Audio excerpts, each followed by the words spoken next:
Revelation 19:16. And he hath on his vesture and on his thigh a name written, King of Kings, and Lord of Lords. He hath on his vesture and on his thigh a name written. His garment has been dipped in blood. Both his garment and thigh have a name written upon them. The thigh is also a place where one performs oaths. A name is also written on his head that no one knows except himself.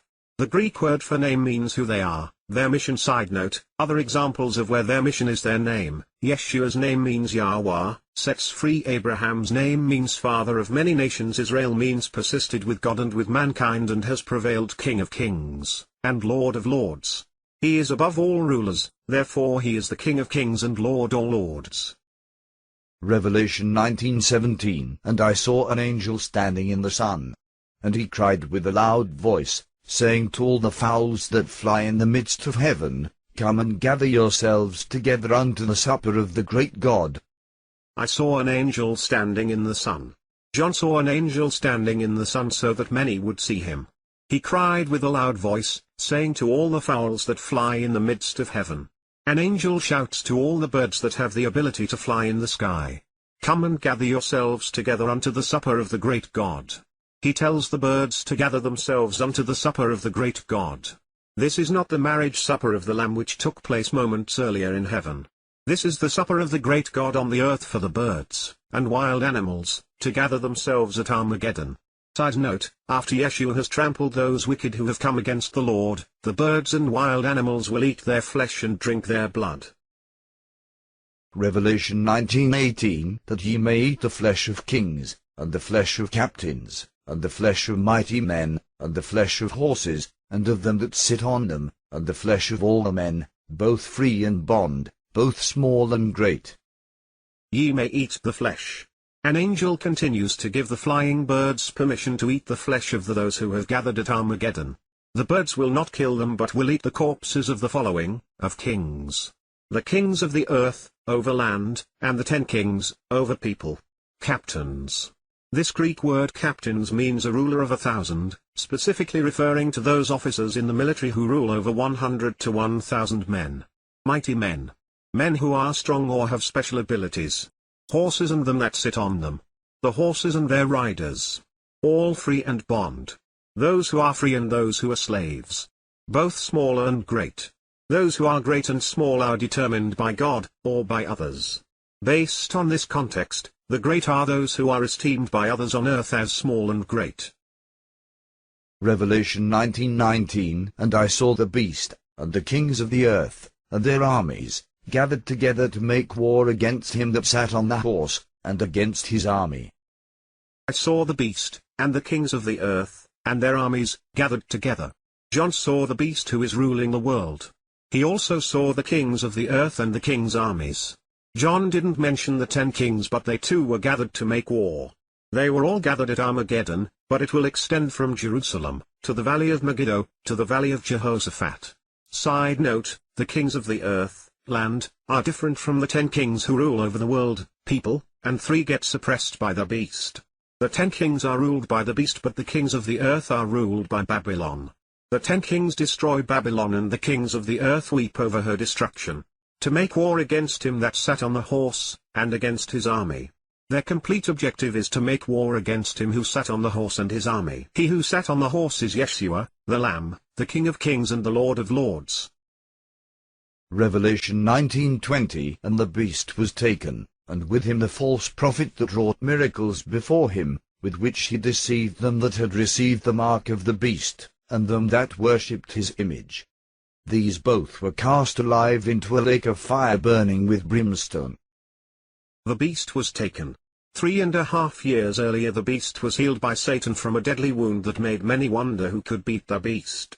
Until now the beast is ruling the world and has possession of the temple of God on earth for the last 1,290 days, that is, 3.5 years.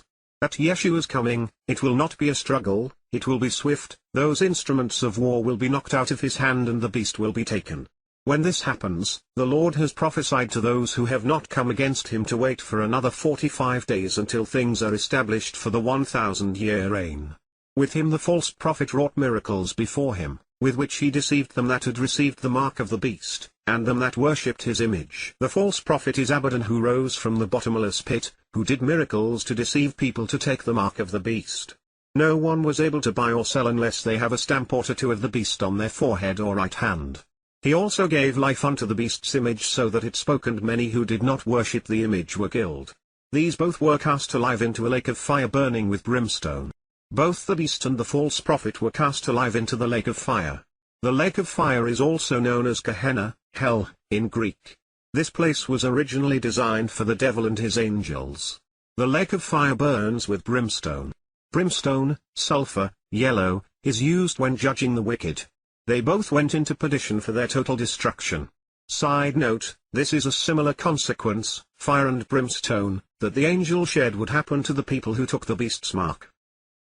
Revelation 19:21. And the remnant were slain with the sword of him that sat upon the horse, which sword proceeded out of his mouth, and all the fowls were filled with their flesh.